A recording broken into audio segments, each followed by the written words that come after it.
อมนมัสการพ่อแม่ครูบาอาจารย์เจริญพรมายังคณะพักอำนาจการปกครองบัดโยงเนาะเมื่อนี้ทั้งอาจารย์ต่างหนาทั้งคณะสงฆ์ต่างหนาทั้งคณะพักอำนาจการปกครองบัดโยงจะสิได้มาได้งานหรือว่าเกี่ยวกับในการที่ได้สอมแป้งเส้นทางของคู่นาแสงในมื้อนี้คือว่ามื้อนี้เป็นวันอาทิตย์วันที่12 เดือนที่5 พฤษภาคม ปี 2024ได้เต่าร่วมความสมานสามัคคีพ่อแม่ประชาชนเป็นต้นก็เป็นคุม2คุม3บรรโยงนี้เพื่อบูรณะซ่อมแซมเส้นทางของคู่นาแสงลังทีผาจารย์ได้ข่าวลงใน Facebook ก็มีพ่อแม่ครูบาอาจารย์พระเจ้าประสงค์ภายในเขตสงฆ์สะพาย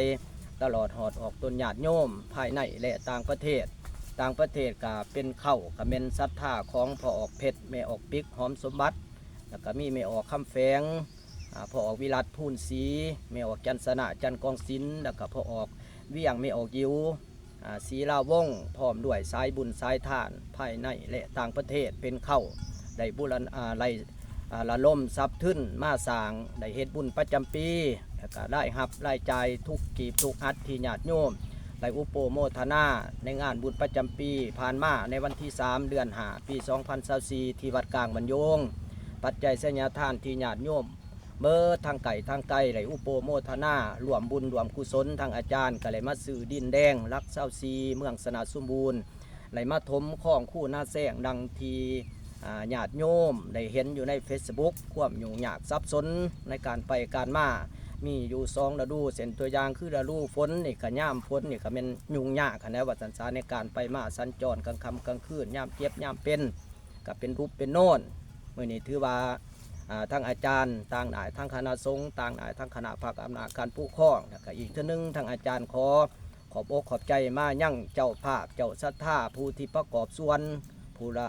รถ2 รถผู้ละ100,000-200,000จนหอดผู้ละ10 ล้านก็มีอันนี้ขอโมทนาสาธุการเด้อถ่ายที่สุดนี้ทางอาจารย์ขออวยไส้ให้พรแก่ญาติโยมผู้ที่ได้ละล่มค้นควยสดสวยเป็นต้นกับทั้งภายในประเทศกับทั้งผู้ที่อยู่บันโยงกับเมนไม่ออกจุนไม่ออกปิ้งขุมโยงกลางเท่านี้ได้ละล่มค้นควยปัจจัยสัญญาทานจำนวน7 ด่านกีบทั้งอาจารย์ก็ขอโมทนาสาธุการเป็นบุญเป็นกุศลเมื่อทุกคนขอน้อมนมัสการเจริญพรอย่างใดอาจารย์อีกทีหนึ่งอาจารย์สำหรับขบวนการ